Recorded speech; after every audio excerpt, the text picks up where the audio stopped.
Restaurant to Another World. So there's nothing bad about this anime, but there's nothing particularly very good about it. It's really a bland anime in my opinion. Basically every episode you get a short backstory on a different character, and then you watch them eat the food and be amazed by it. And seeing all the different mini stories isn't a bad thing. It's actually pretty captivating and engaging, and it really breathes some life into the restaurant, be able to see all the different stories of each individual customer. But that's kind of where it stops. The bad thing about all the different stories is they're so short and shallow, you don't really have enough time to connect with the characters.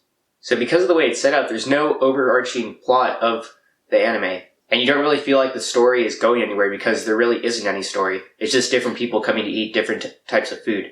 So even though there's no overarching plot, if there were really good characters, that would make up for it. But my biggest dilemma with this anime is that the characters really never interact with each other. They never really show emotion. And it's like going to the restaurant's really mechanical. Tenshu, the restaurant owner, he really doesn't talk to any of his customers that much. He's been seeing them for every Sunday for years, and his interactions are really mechanical with them. He just says, "What do you want? I'll get you your food." He doesn't really have conversations with them or anything like that.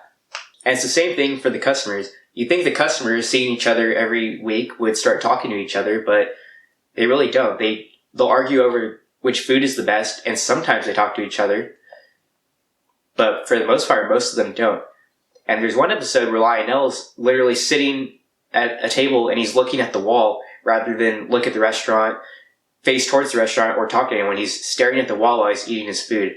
So that comes across as the restaurant's just so impersonal and it's so devoid of life. Really one of the only times Tenshu puts any character and personality across is when he gives Aletta the cookies as a gift for finding a job. But for the most part, he doesn't really have any personality to show. And another example of the restaurant being so impersonal is when the guy who orders fried shrimp, he's been coming in multiple times and he calls Aletta girl. He says, "Hey girl, get me another fried shrimp." So he doesn't even call her by her name. So that's another reason why it's just so impersonal. And the restaurant is a hub to another world. So if it's basically a hub and a center place, you think that the people get to know each other and it would act as a hub for all these different people and these personalities. But no, they just go in, get their food, they don't talk to each other or anything. It's really just cold, isolated restaurant. And because it's like that, there's barely any character development. So you don't have a main plot and you don't really have your characters develop in any way. The only character that develops really at all is Koro, the dragon. You know, she starts off by not talking.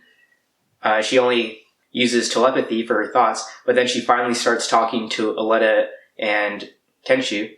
So that is character development, but that's really one of the only examples of character development in the anime. And while we're on Koro, she has a very big loophole in my opinion, at least from, maybe I understood it differently, but she has death magic, and that's the reason why she lives on the outside of the world on the moon. But then she can turn into her human form and then go in the restaurant and not harm anyone. That doesn't really make sense to me. I think it's a giant loophole in the anime. And just a big oversight. So even though I have all these criticisms of the anime, I still enjoyed watching it. It's just that even though it's enjoyable, there's really nothing of substance. So overall, I'd only watch this anime if you're okay with that or you have nothing better to do and you just want something to watch. I would give it a 6 out of 10 overall.